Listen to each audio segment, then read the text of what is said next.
Whether you're fly fishing in a stream, getting those ankles wet, or deep in the ocean casting nets, fish nerds. Fish nerds. Fish nerds. It's a podcast. Hello and welcome to the Fish Nerds, the show about fish, fishing, and eating fish. It's always interesting, usually funny, and mostly true. I'm Clay Groves, Chief Executive Fish Nerd, licensed fishing guide, your best friend. Thank you so much for tuning in this week. We are on our summer schedule, which means we're making a show whenever we feel like it. Sometimes twice a month, sometimes every day. You never know. So please subscribe to the podcast and you'll get the episodes as they come out. In the fall, we'll get back into our regular routine again. But it's so nice out all the time. I hate being behind my computer, so editing is slow. Today on the podcast, and we're super excited about this, we have a really good show for you today. Fish Nerds essayist Tim Bete, our newest essayist, I think our only one, is here with another essay that will be ignored by the Pulitzer community. Fish Nerds almost never get the respect they need, but we still want you to send us free stuff because we are fishy influencers, fishfluencers. I think that's the thing. The Crappie Hippie is here with the pond lady. They're going to chat about pond maintenance, and today's topic will be fin rot. So that'll be really gross. Can't wait to hear about that one.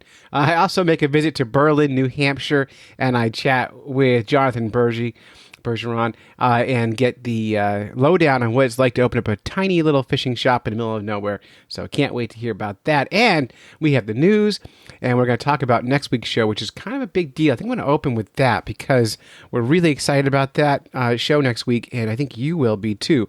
Next week, our FN librarian, Jeff Danielson, our Fish Nerds chief science correspondent, Doc Martin, and I will be interviewing an author next week, Lulu Miller, who wrote the book Why Fish Don't Exist. And if you think you know her name, you probably do.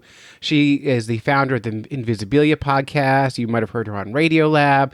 And so we're pretty thrilled to be able to interview her next week. The book is called Why Fish Don't Exist. You can buy it anywhere you get your books. You should read it. If you can get us your questions before Monday, the 13th of July, 2020, I will make sure that we ask Lulu those questions. In the meantime, you should totally read the book to prepare yourself for that. So, without further ado, here is the Fish Nerds podcast, and we're going to open up with Tim Bete.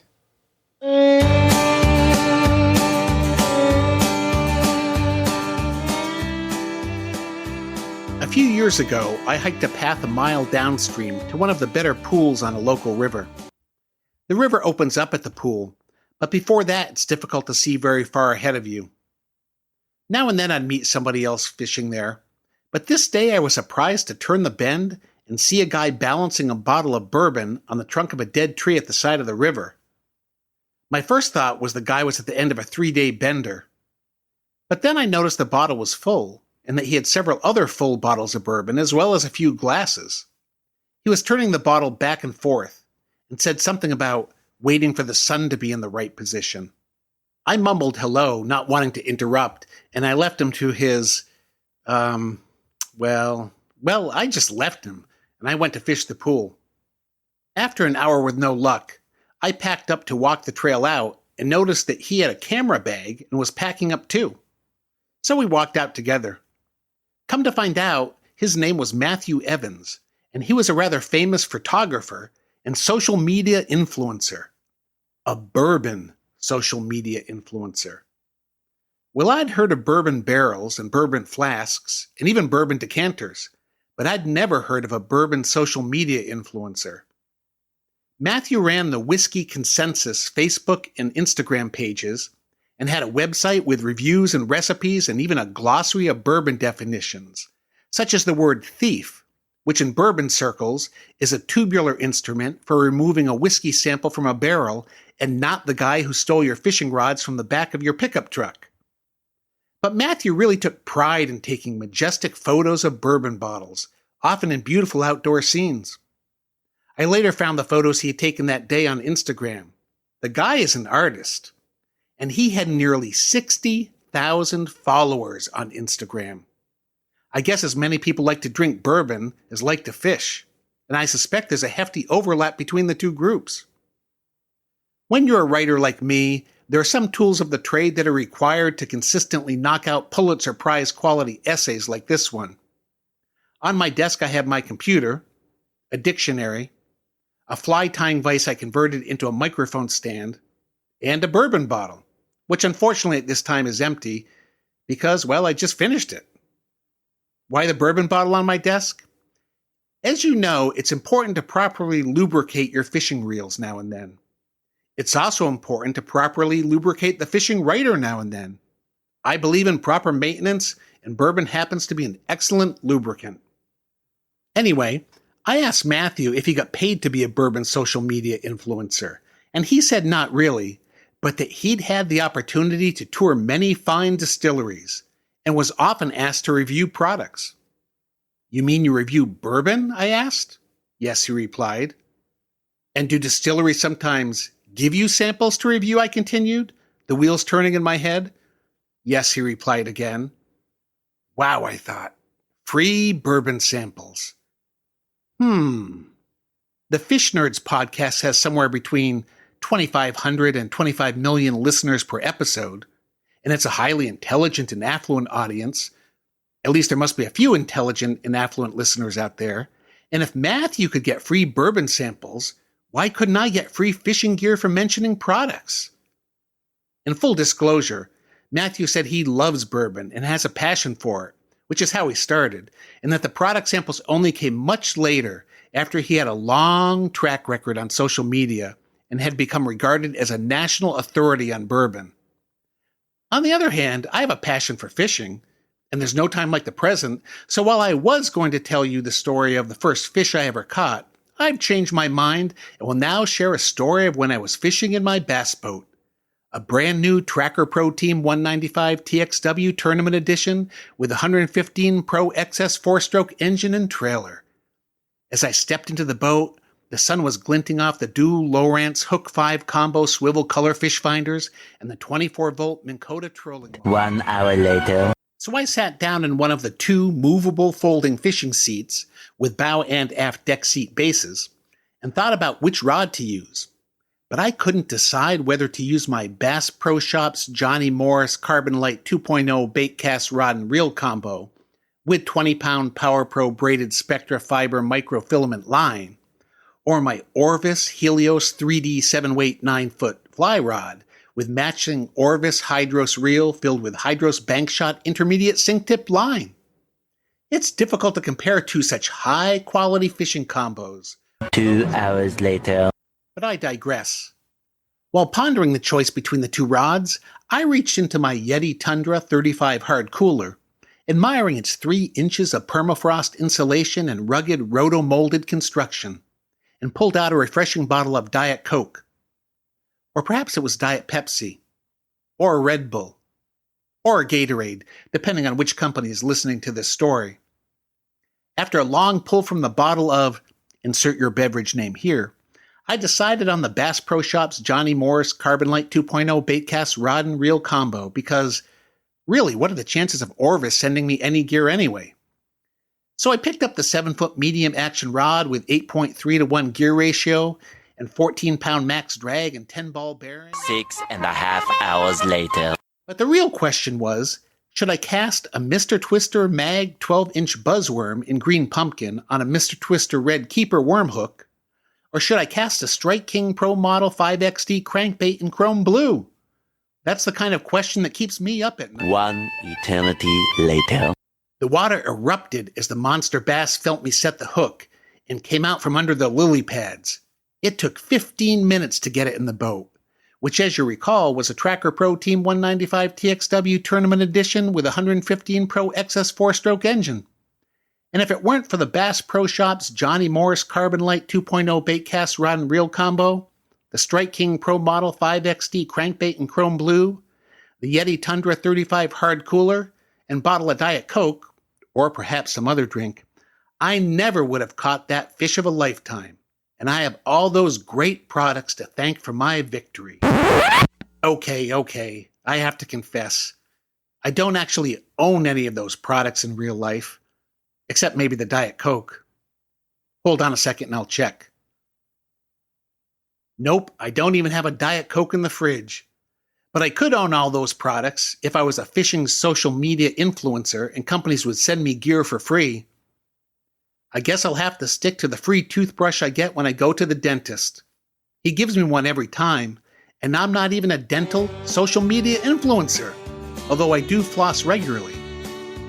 But I have decided to put a shot glass in my tackle bag. If I see Matthew on the river again, I'm sure he can share a few ounces of his free bourbon with me. And if the Woodford Reserve Distillery is listening, let me say again that the bottle on my desk is empty, and in the interest of future journalistic quality, I need to refill it.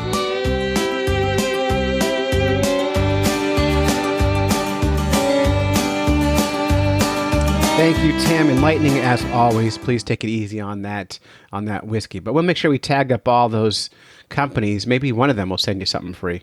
If not, maybe I'll just give you your hat I owe you. Coming up now, we're going to jump right into the Crappie Hippie with the Pond Lady.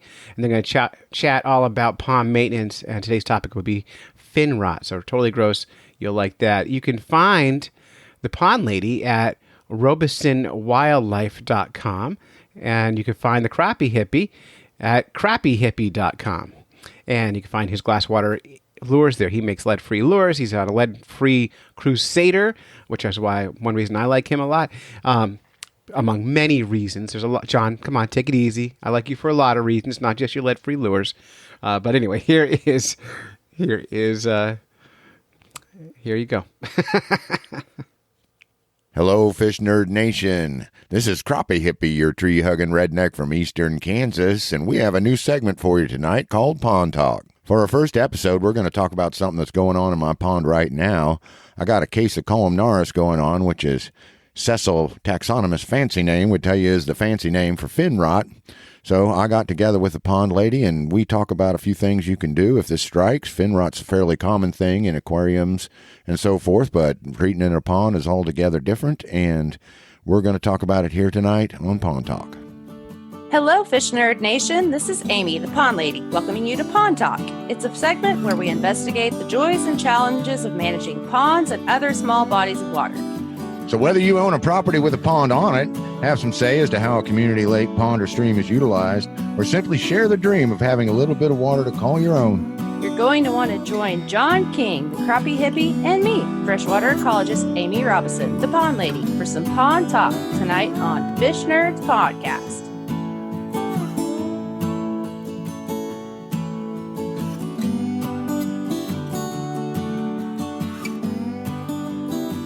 Sounds like you had a little issue recently. Did you actually lose some people, or did you just see signs of illness, I guess? Well, clarify, I've got Kellam, which is fin rot, and it's, this is what the pond lady and I have come up with. And it's been almost 3 weeks now. I walk down and I see this poor bluegill in the shallows, mm-hmm. and I can tell. Is he on a nest, I guess? No, I just sitting there. I walk up and I can see, kind of pulpy stuff on its tail and on the fin, and I'm, oh dear, I was like, that fish in bad shape. And, while I'm debating them, get a net, do this, do that, it just kind of glides off. Usually if you walk up on, my pond, you start to walk down the shore, you'll see fish flush out, mm-hmm. They skedaddle. They're too used to herons. And he's not doing that. No, that one, and I was like, oh my, if there's one, then I'm probably in trouble. And so here and there, not real common, but I'm catching bass and bluegill with either, fin damage or I caught a bass the other day. It was kind of rashy around the gill plates, Mm-hmm. And now, when I used to see it at the hatchery, we didn't necessarily have the symptomatic saddleback prevalent. We would just see like what you're seeing, gill rot, fungus, just fish that were lethargic, that would just be sick for long periods of time and then finally stop eating and die. You can, there are obviously, like in my text, there's some things we could talk about to help with mitigation of some of this episodic columnaris outbreaks, so. Well, all right. So now you've lit up my brain with a whole bunch of questions. I'm wondering, first of all, I see that when this strikes aquarium fish, certain sorts of salts to the water have a really positive effect. So I assume, I'm asking you why you're changing the chemical composition of the water, but when you add the salts, that would soften the water. When you talk about adding enough salt to be effective at killing a pathogen or a bacterial colonization, I just don't think that you would, it just wouldn't be feasible on a pond size scale. Now, when you're taking a fish out of its pond and you're able to dip it one by one, it's a whole different scenario than a closed system on your property that you're not draining and dipping all your fish in salt. I mean, I think you would end up wasting money and dumping a bunch of salt into your pond and not necessarily even doing that much to it. I'll start tomorrow. Let me know how long it takes when you start changing the salinity of it by dumping salt in. You let me know. It'll take a few years. So no 55-gallon drum of aquarium salts. No, let's not start tampering around with the salt concentration. I think that's just a slippery slope for almost any kind of a pond scenario. When you start talking about trying to fix one problem by some magic bullet, there's usually not. Almost all of these issues, to resolve them, you have to use a combination of strategies. Okay, so I'm wondering, clearly I should probably, anyone I catch, I should keep, I suppose, and get it out of there? Would that be sensible? I mean, what happens if they die? Does this bacteria, or that we used to call it epizooty? Epizooty is that spice in Mexican food. No, but whatever. The thing you just said, the bad guy. What she said, Crappie Hippie, is epizootic, not epizote. Epizote is a lovely herb put in Latin cooking, especially in southern Mexico and South America. Epizootic means denoting or relating to a disease that is temporarily prevalent and widespread in an animal population. The noun form, an outbreak of an epizootic disease. And this not only applies to your pond, Crappie Hippie, but the entire human race throughout the world right now, because we are going through an epizootic episode. An epizootic episode so profound that the very air you breathe can introduce a microorganism into your lungs that you can spread to other people through irresponsible behavior. So wear your damn mask already! Wear it! Now, back to the lovely pond lady and a discussion of fin rot in Crappie Hippie's pond. This has been Cecil, taxonomist fancy name.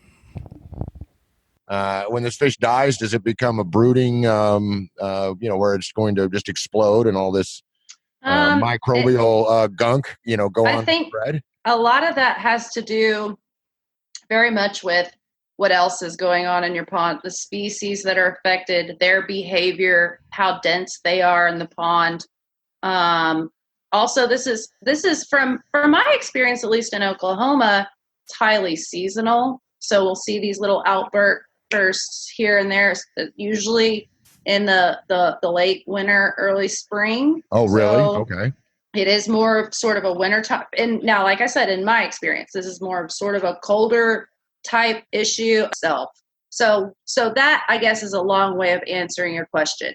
Do I think it is a sign that these fish are going to go to the bottom and infect other fish? I mean, this is something that is very communicable. So it is possible that they could give it to another fish. However, if he's staying away, he's kind of keeping his distance, other fish might be like, ooh, he's sick, I don't want to have anything to do with him. And they're healthy enough that they can just go on about their business, and he's the susceptible guy that was low man on the totem pole. But if you, and this is where it comes in handy to have someone that has a scope.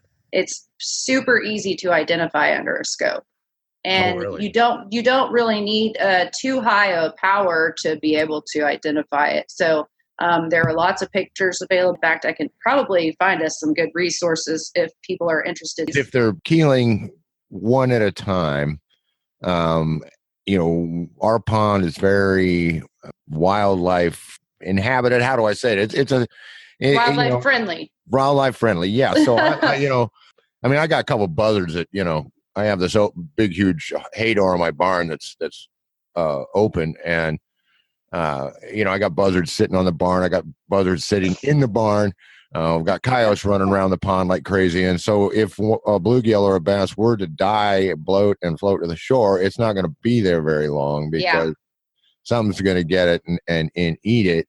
But back in the 90s, we had a lot of algae. We had a lot of vegetation. We had a lot of willow trees in the pond. We just weren't getting to fish it much. And we did have it, superheat up in the summer, I guess, and a lot of the algae died, and we had a huge fish kill. It was awful, and that's a long story because my little niece comes out to fish, and we go down there, and it's disgusting, and of course nothing wants to bite because and the neighbor They all lady feel was out, terrible. and she said we picked up over 100 last night, just kept filling buckets and buckets of them.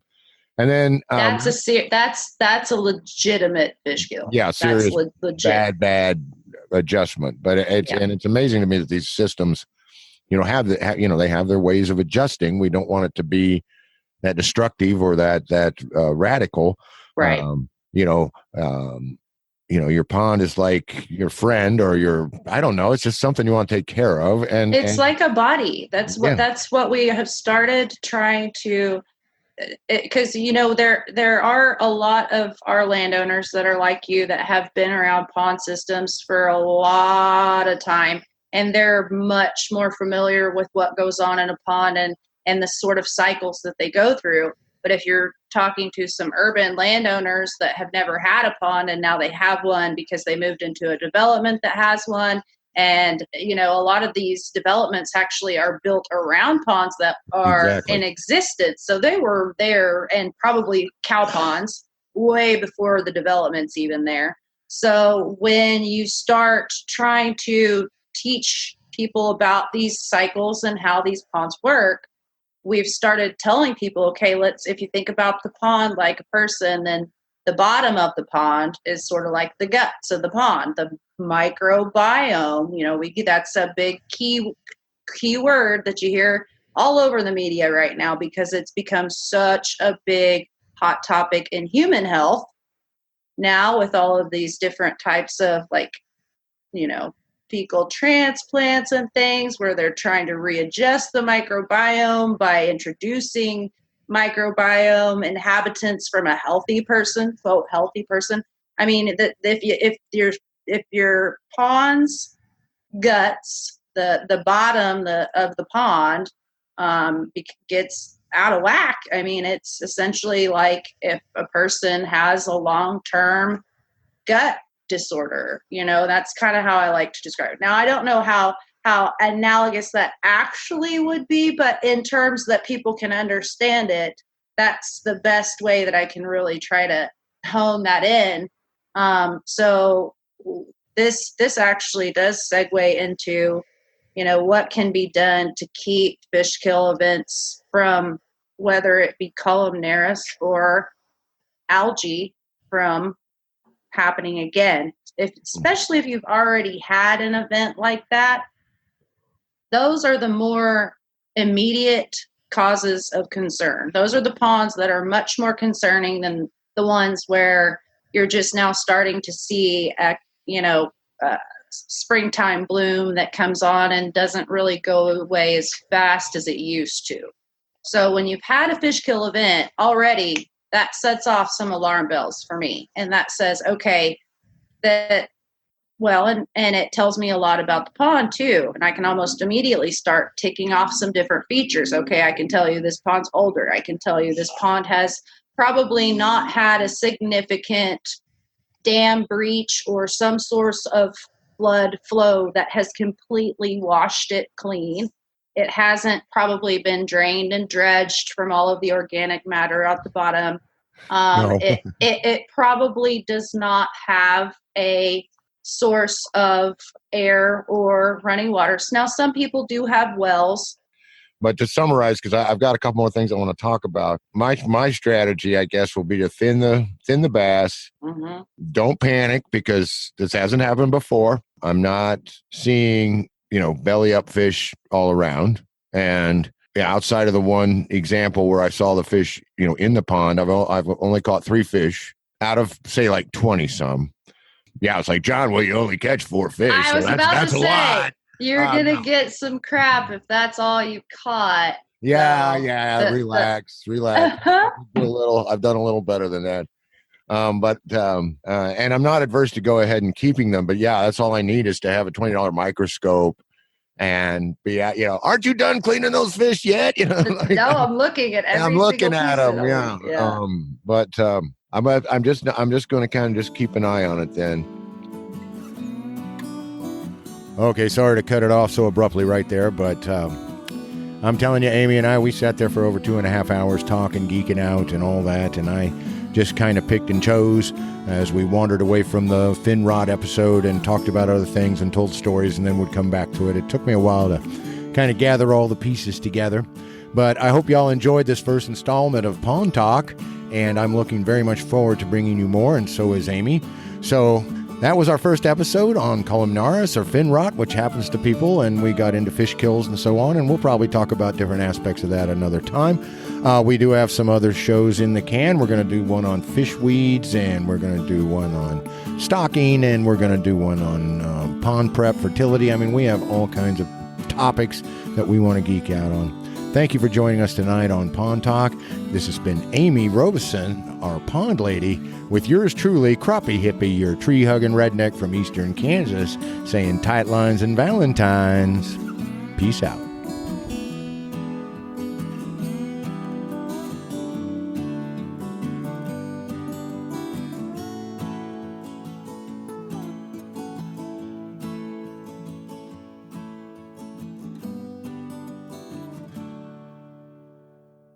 News, fish in the news. Everybody loves their fish in the news. All right, it's time for Fish in the News, and as recently always, I am joined by Dave Kellam. Dave, how are you? I am doing just okay. Just okay. COVID keeping you down? Yeah, I figure nobody can really say they're doing great anymore. I mean, that's kind of off the table, really. Yeah, true story. Yeah, so I'm fine with doing okay. That's a lot better than a lot of folks, so that's all good. Well, you're on the right side of the water, so that's what matters here. That's true. Yeah, so we're going to each do a news story today. I'm going to let you go first. Okay, so I was drawn to this headline that says Francis signs to fish. Francis to fish for Emmanuel College. To fish for Emmanuel College. That was the story, and I was interested in that, right? Well, headlines are made for that. Exactly. Their only job. And the source for this was the Stokes News. Mm-hmm. And the Stokes News was out of someplace, I don't know, Stokes. Don't really care. Doesn't matter. Screw you, Stokes. I assume it's near Emmanuel College. Has to be, which is God only knows where. But, the story follows the typical format where it starts with this very personal discussion about how this kid has always been fishing at the age of 13, 14, decides to, get serious and whatever. Every fish nerd probably listening has had a childhood obsessed with fishing, right? Right. But then it goes, that experience led Francis to signing his national letter of intent to Emmanuel College, located in Franklin Springs, Georgia. Well, now we know. I know. He is to become a member of the Lions bass fishing team. Ooh, because everyone knows that lions are known for their fishing prowess. Exactly. The legendary fishing lions of Zimbabwe. That's right. They're especially their claws, like for evolution. This is science. Oh, of course. I'm going to go on some science for you. Their claws have evolved with barbs just for fishing. And the native Zimbabweans, as we call them, used to harvest the claws of lions for fish hooks. Oh, that's Yeah. very Up interesting. until 1872, when commercial available fish hooks became around, when the first tackle shop opened in Zimbabwe. Yeah, and this is true. His name was Steve Smith. Oh, Yeah, that's a classic Zimbabwe name. Steve Smith's, lion claws hooks. That's Yeah, right. The very Lion good. Claws. You're right. You named the company. Well, Emmanuel College with their Lions fishing team. Mhm. What is interesting and what got me thinking about this was that it says here that there are many fishing clubs. It says or fishing teams. So Emmanuel just finished up its first season of having a team with 12 fishermen, all freshmen from Georgia and South Carolina, under Coach Pam Martin Wells. So no varsity team here. No varsity team yet. Yeah, really. I mean, they're going to dominate, right, for the next 4 years. And I know you're a huge fan of sports, Clay. I do like the sports balls. And by the way, to be honest, Dave, I've learned recently why we need sports. I'm going to tell you why. Please. Because I am watching on the news and on Facebook, I'm watching people fighting over wearing masks. Yes. We need people fighting between the Yankees and Red Sox again because they have nothing to fight for. So they're picking these fights over masks because they don't know what to do with themselves. The sports energy is pent up in them. And if we can get sports back, we can wear masks again and get healthy and stop this nonsense. So we need sports badly. Well, all right. So let's have a fish nerd solution. You and I putting our brains together. All right. Help figure out a competitive mask event. Oh, well, See, so if it was competitive, we'd all wear them. Mhm. If there was a census going on, they were saying, okay, each state wears masks. Yep. The state that wears the most masks gets the most virus relief funds. So, I like that. So if you don't mask up, you're screwed. And so you want these funds, you want to continue, and it won't change the amount of money being given. So that way, if you don't believe in the money being spent, you believe in it being spent in your state more than somebody else's. Right. So the money's going to come no matter what. It just might not go to your state because you won't wear a mask. So the states with the highest percentage of mask wearing during random sampling of the population gets the highest percentage of relief funds. I like that sort of direct feedback because that a lot of the relief funds, especially with the airlines, they said, hey, we'll give you money, but don't pull no shady stuff by canceling a bunch of flights. You got to maintain, you can't cheat and basically close your business and then still take the money. Well, the trick would be don't give it to the companies at all. No company gets the money, only people get it. So your state, you could get up to $10,000 per person or as low as nothing. Right. On a mask. It's simple. All right. So each state would have it it would be like the New Hampshire Granite Staters masks. Right. And we would put a wall up and that way no one would come in our state. We have such low virus numbers and we can right. And get bonus points if your numbers go down. If your data shows and do it by percentage of population, so that way it's fair. So higher population states can't do raw data; you have to do by percentage. All right. So that's your idea. I get that. All right. My pitch is a cross between a Japanese game show and Project Runway. All right, yours is more fun already. So imagine a show with 12 contestants. Yeah. And what they do is you build a mask, right? And they follow it through, and the well-dressed building a mask. Do they give you a box of random stuff to make the mask out of? Just shake it out on the desk, and there's a turnip and a screwdriver, a couple of paper clips, rubber bands. You got to build a mask. Exactly. It's the drama of it all. So you finally cobble this mask together, and then the game show component, you get somebody with COVID. And you put him in the middle. Yay, COVID man. And contestants. Poor guy's sweating and coughing. Okay, I'm here. And contestants walk up to him and the person sneezes in their face. The COVID guy does. Yes, and the person wearing the mask. And the winner doesn't get COVID. Wow, it's sort of a Hunger Games vibe, too. Yeah, it sounds terrible. But you could imagine the way our country is. There'd be Mhm. some great leader in this. I would like watch it though. Dwayne the Rock Mask Maker or Oh, something. yeah. You'd have to have a And good name everybody- like that. They're like Rowdy Mask Man. Exactly. Do you remember the drone wars where they would have robot battles? Oh, I loved that. Right. And they, Yeah. you build robots with flamethrowers and stuff, and they would Mhm. battle. Yeah. Imagine that, and it's these real world consequences. All these people sneezing on each other. It's a really slow Yes. game. We'll find out in 2 weeks who won. Well, suspense. Yeah, it really builds. Well, you check in with them every Yeah. day. How you doing? I'm fine. You're like, oh, did you win? I'm like, I don't know. I might be. Maybe I'm asymptomatic. I have no idea. Yeah, I don't know, but it's All all I can suspense. tell you We is can my spin wife it. won't talk to me anymore. I'm in the basement for 2 weeks. I'm eating gruel. We can spin it. We can make it work. Yeah, I'm in. So anyway, back to the fish connection. Oh, by we're the way. talking about fish. Yeah, I know.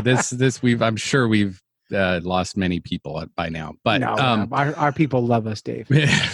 all right. More than 600 colleges, according to the story, have bass fishing teams, but Emmanuel is one of the few schools that offer athletic scholarships for team members. Wow, who sponsors it? I assume it's, universities and colleges, they have athletic funds. And I don't know if you have to pay to go see a bass fishing tournament or Would I don't you? know what. No. No, I can't think of anything more boring. I love fishing, Dave. I love it. Mhm. Yeah, As do it's you. true. I can't watch bass fishing tournaments on TV. Like, I hate them. I don't understand it at all. Like, by the way, I feel this way about every sport.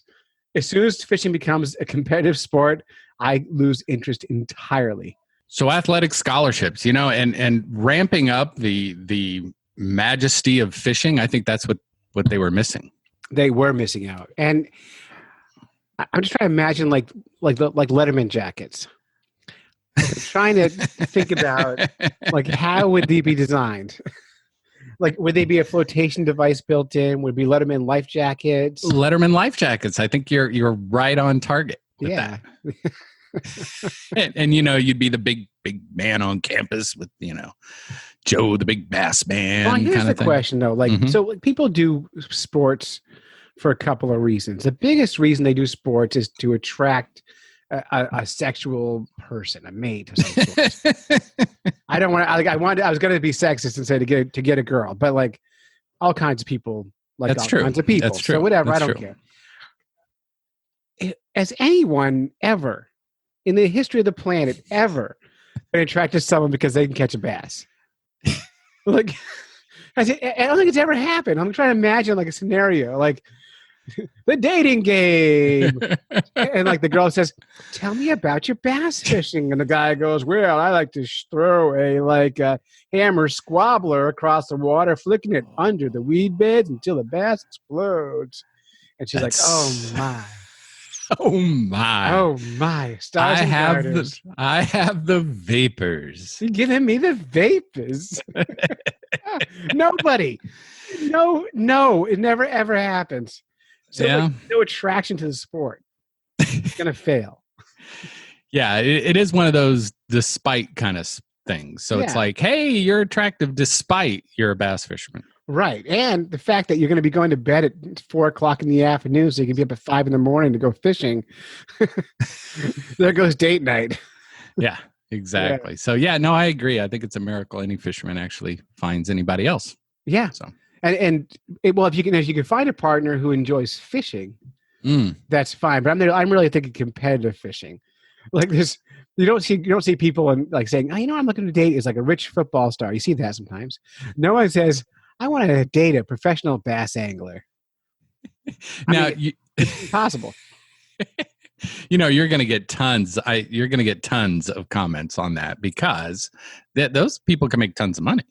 They do, but no one really gets it. Yeah, that's like true. if you ask a random person who's not a fisher world person, doesn't understand fishing as a sport, which is me, what kind of sports person do you want to date? They're going to go down the list of money making sports. They're going to say, football, baseball. They might say basketball, but basketball's terrible. It's the worst of all sports. Soccer, also a terrible sport. I'd say most are terrible. But no one's going to say fishing. It's just not going to happen. Yeah, just not going to happen. Yeah. You just ruined your whole story. Yeah, it's fine. Yeah, I think Emmanuel College is closing next year thanks to the Fish Nerds. No longer our sponsor. I think the Fighting Fish and Lions story died a while ago. So anyway, I'm going to stop. That was my fish in the news. What do you got? What do I got? Well, I was doing a little homework because I'm a fishing guide, right? Mm-hmm. Although this year I have not been guiding. I haven't done one guided fishing trip this season. Wait, say that again? I have not done one guided fishing trip this season.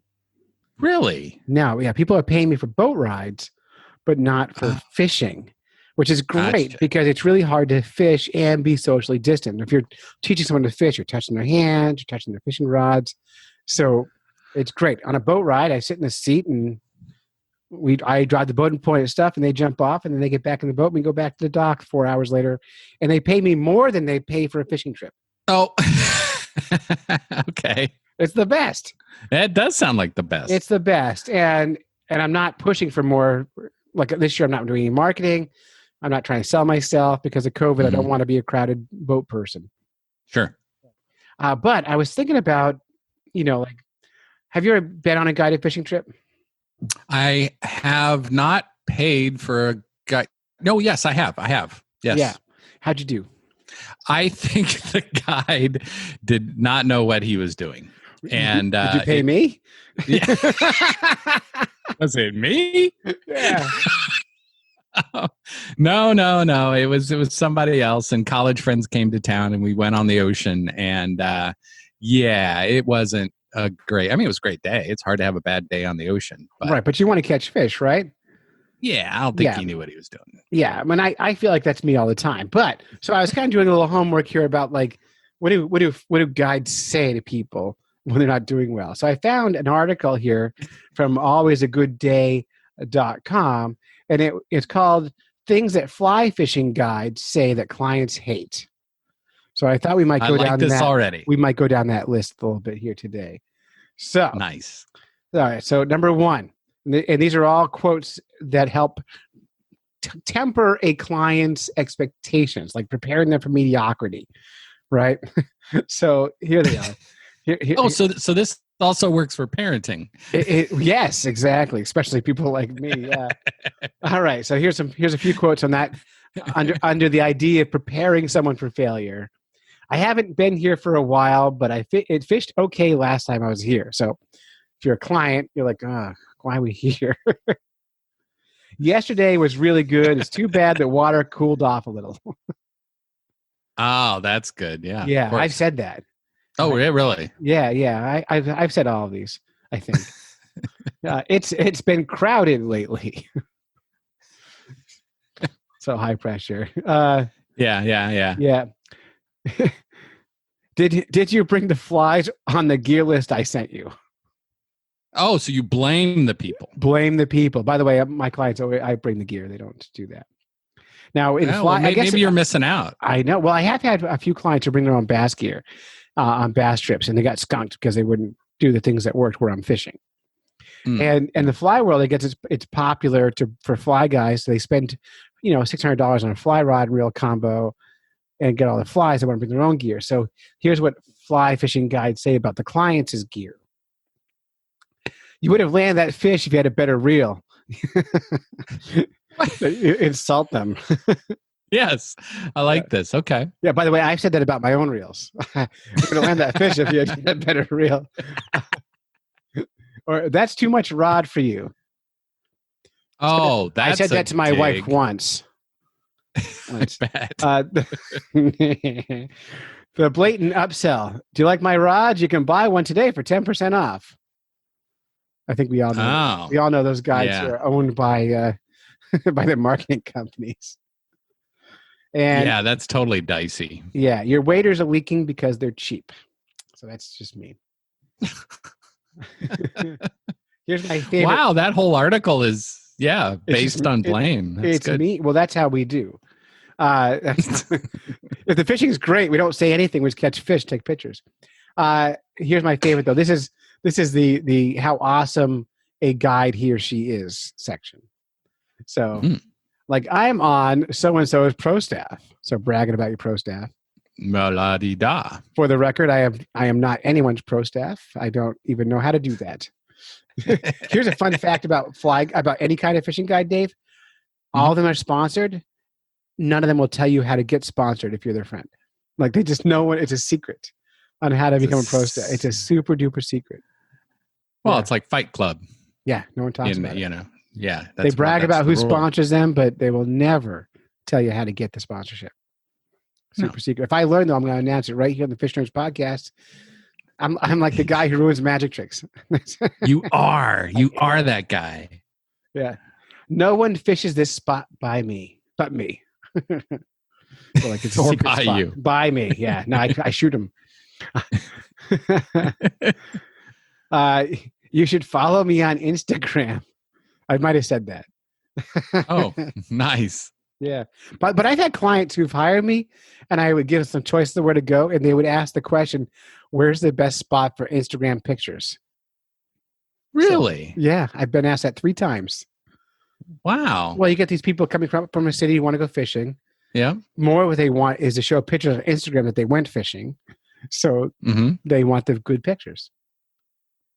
So I have a business idea. Yeah? Maybe I should just be a Photoshop person for fishing guides. And, you know, part of the deal is I can Photoshop a client, Photoshop their Instagram pictures. Well, that's a great. So the client leaves a bad Yelp review for me because they got skunked. And I'll sneak a photo of them earlier than the day before the bad review happened, send it to you. And I'll post under it, what the hell are you talking about? Look at the size of this fish. These guys are just ungrateful dicks. That's perfect. Or counter, I can doctor the picture and, you know, they could be holding some Collins perch small thing. Perfect. And you could blackmail them. Yes, I'm going to tell everybody you caught a Collins perch. Ruin them forever. and the worst thing a guy can say to a client is, you should have been here yesterday. Yeah. God, FOMO. Yeah. I always tell them they picked the very best day they could. Like, what a great day you picked. And if they get skunked, it's because they fished with me. They should know better. I don't advertise myself as good at this. So that's awesome. Anyone who does any research on fishing on Silver Lake with me knows I run the hashtag Suck It Silver Lake for a reason. And so if they choose to come out with me, they get what they paid for. They get a really good boat ride. They're going to laugh a lot. They're going to have a lot of fun. And they're going to catch some fish. But this is the worst ad ever. It's going to be okay. It is going to be okay. And you should actually try to run this ad in the Las Vegas market, because that sounds like a profile of somebody addicted to Las Vegas. Right. What's it? What you know, you're going to have a great time. It's all going to, but you're going to lose. You're going to lose. You're going to be okay, though. Yep. You're going to be okay. You're going to think you might win. Yeah. And you're going to be all in. Yep. You're going to play the odds. You're going to work really hard. You're going to give me your money very slowly over time. But you're going to lose. But you're going to lose. You've already lost, by the way. You've walked in the door. Welcome to Silver Lake. That's the news, Dave. Yeah, there you go. Yeah. News, fish in the news. Everybody loves their fish in the news. Next on the pod, we're going to Berlin. Here's Bergie's Trading Post in Berlin, New Hampshire. Check 1, 2. All right, friends. ClayGrovesFishNerds.com in Berlin, New Hampshire. And I'm happened to be just driving through something else, and I came across Bergie's Trading Post. It was a friend of the podcast. I'm going to surprise attack them with a quick interview here. Not attack, just surprise visit. Bergie's Trading Post, bait and tackle, providing the tools to bring you back to nature. Handmade fishing rods, fly spoons, inline spinners. I hope they're here. Mask is on.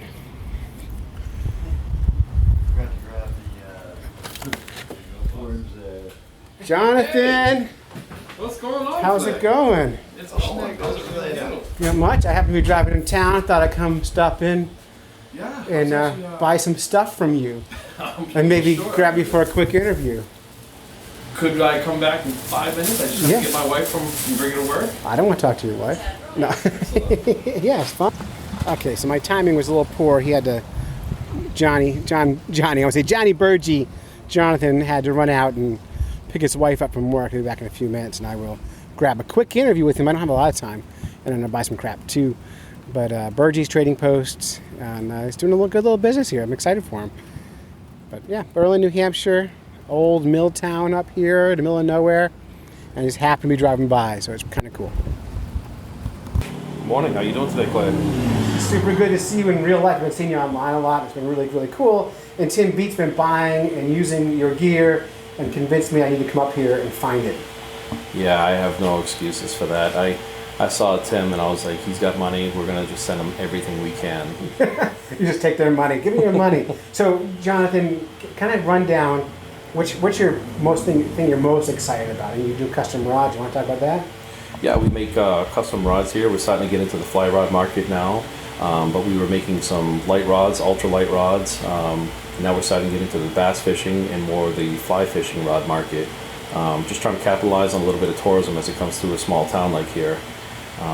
So everything's an adventure. Everything's built by hand. It's all hand threaded. There's no stickers on anything. All the cork is all reamed out by hand. As you can see, like this one here, we get it off the lathe and then I'll drill it out to size. And, we static deflect everything. We find the spine on the rod to make sure it's true and it casts straight. And have you been, how's your orders coming in? Are you busy with them? I'm probably 4 rods behind right now. And what does behind mean? How long does it take you to turn a rod around? A rod usually takes me several days just to make sure I'm doing it right and it has the proper quality. We're just really waiting on warehouses to stock up and to be fully staffed so they can send us the supplies we need.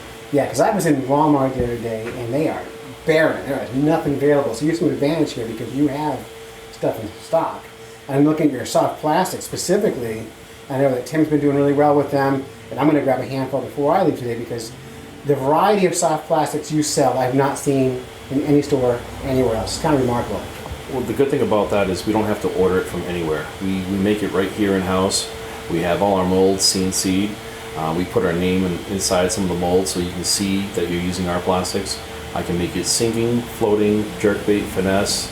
We can do whatever colors you want. You can add whatever sparkle or flake you want to it, pearlescence. So we can even do split colors. It's just a little more time consuming, so that's why we don't see many of them on the floor right now. We need to talk about a Fish Nerd specific soft plastic. I'm game. Because I like our colors. I think orange and yellow and black are great fishing colors. I think we can definitely come up with a little trout kit. Yeah. And do those colors, and I think it would be very marketable. Yeah, and so how has the town been? You've been open just a short time, right? Yeah, I'm a ranger with the state of New Hampshire, and I've had to step down from my role. I was doing this out of my living room until my wife kicked me out of my living room so she can watch TV again. It's probably smart. Yeah, was doing this here, and it was just supposed to be a little hobby shop, and then word of mouth got around, friends were bringing friends, and it got to the point where I was making more money here than I was with the state. But of course, I'm just reinvesting it back into the business to grow it. And the people here have been unreal. Even during the whole COVID-19, we were doing curbside bait deliveries. Then people started to get a little more comfortable, started walking in the door, ordering rods, seeing what we could do. It's kind of like walking into a pizzeria sometimes where you can see the person behind the counter tossing the dough in the air, and it doesn't do anything to make it taste better, but it gives you that feeling like, wow, that's pretty cool, and it makes memories. Yeah, and it's for real. Like you're a real person. We're not supporting some giant corporation. Although we wouldn't mind if you became a giant corporation, we would still support you. I want to say congratulations because it's pretty amazing. Well, thank you. I appreciate that. Yeah. We're trying to just keep everything low key. We want to bring back that ma pa style feeling to bait and tackle shops, make things here. It's not instant gratification, but it's knowing that something was made for you, so you can get a rod that's customized for you, and we hope it's a keepsake that you pass down generation to generation. And how can people find your stuff? Right now, that's super hard.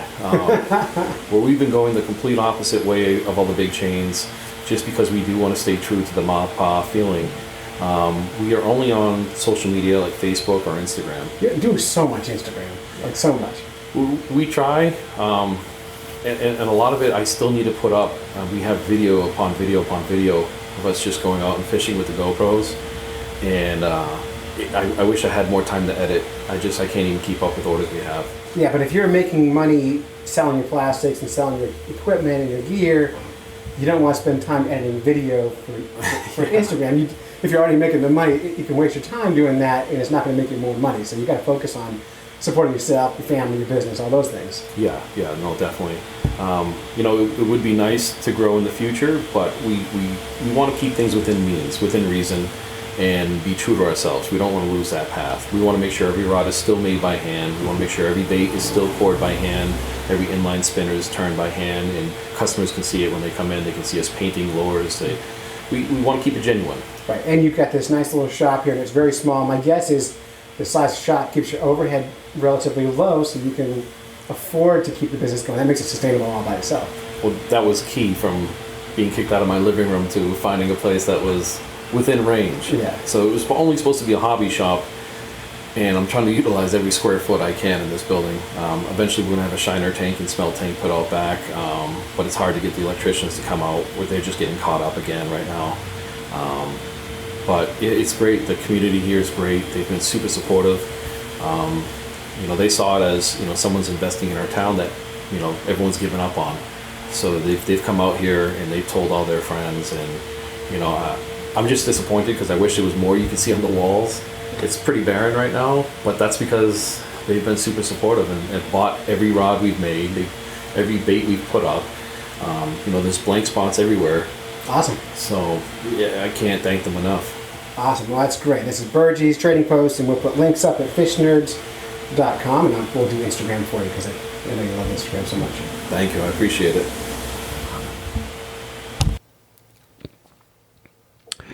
So that's it. You've listened to a bunch of fish nerds when you should have been fishing. Big thanks to our FN Essayist Tim Bete for his insights into his writing world there. Crappie Hippie, our tree-hugging redneck from Eastern Kansas. Happy to have you here as always. Pond Lady, great to see you too. So you can go to crappiehippie.com to get your glass water angling gear. You can also go to robisonwildlife.com to find out how you can meet Amy Robison and get some pond information.